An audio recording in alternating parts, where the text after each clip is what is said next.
In this video, I'm covering the importance of steps and how they affect your overall image that you generate. This was inspired by a comment in one of my videos about a person who was making a character or an image and noticed that it was changing as they increased the number of steps. So Diffusionbee, you have different values you can manipulate for your number of steps, and to demonstrate that, I used a simple prompt of DC Comics The Flash, starting at the lowest I can go, which was 1 step, and all it did was generate noise. And as we increase the step count, this is at 5 steps, you can start seeing forms start to take shape. See the little insignia even starting to show. I kept the prompt really simple. I didn't say anything about colors or black and white or styles or anything like that, right? Just wanted to demonstrate essentially what the steps will do. So even though this is the same prompt, same seed number, same width and height, same model and everything, the amount of steps will affect the overall image itself.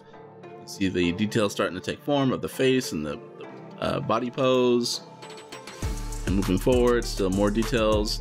Essentially, increasing your step count will give you more details to an extent, but there are like diminishing returns after a while. Like, it doesn't really add anything more. So honestly, for me and my experimentation, I found anywhere from like 25 to 40 works perfect. Like, you're not really getting anything extra by maxing out the amount of steps.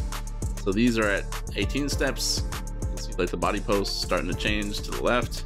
Again, this is at 18 steps. This looks fantastic to me already. This is at 25, which is like default. Again, this is at 25. And like, I like using these as like starting points, you know, just good references for other paintings or whatever you're using this for. It's just a tool to be used. And these are at 30 steps. So like, this looks great. Good pose. I like the detail in the background happening. Again, this is also at 30 steps. This is at 75, so this is maxed out at the number of steps here.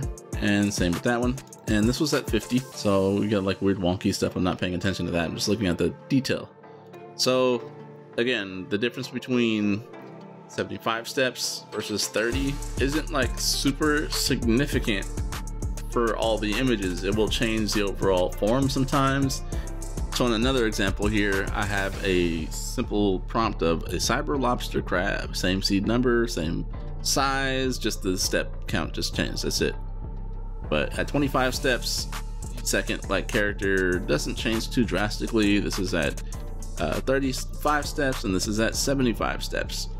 So like, the detail doesn't look amazingly different, you know, from bumping it to it's maxed out to like your default. So the only thing changing, it might add a few more things here and there. Like, you see the little helmet looking thing changes a bit towards the end there, but no, it's not, to my eye, really doing anything phenomenal where I need it to be maxed out. Sometimes you get worse results. I actually like this little weird character in the beginning here for the first character. And we bumped it up from 75 versus like 30 step count for the first character. It's not drastically different either. The hands are a little different there. Okay, face is slightly changed, but you're not getting like extraordinary differences in detail. So when you're changing your steps value, it's essentially the number of iterations your prompt will go through before the final image is made. So generally speaking, like, the more numbers, the higher the step count, the more detail you have, but you're pretty much set anywhere between like 25 to 40 steps. Anything beyond that, you're not really getting anything more.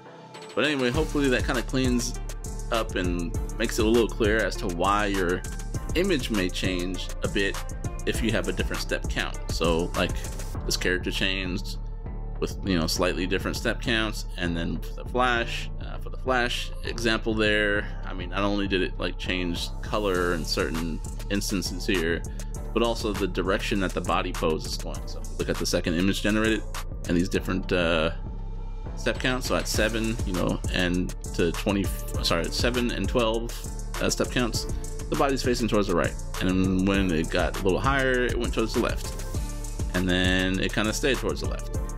So like, even though it's the same prompt, same seed number and everything, the step count can generate slightly different variations of your character in Diffusionbee. Anyway, hopefully that was a little clearer. Be sure to like, subscribe, and I'll talk to you soon about some more fun art stuff. Peace.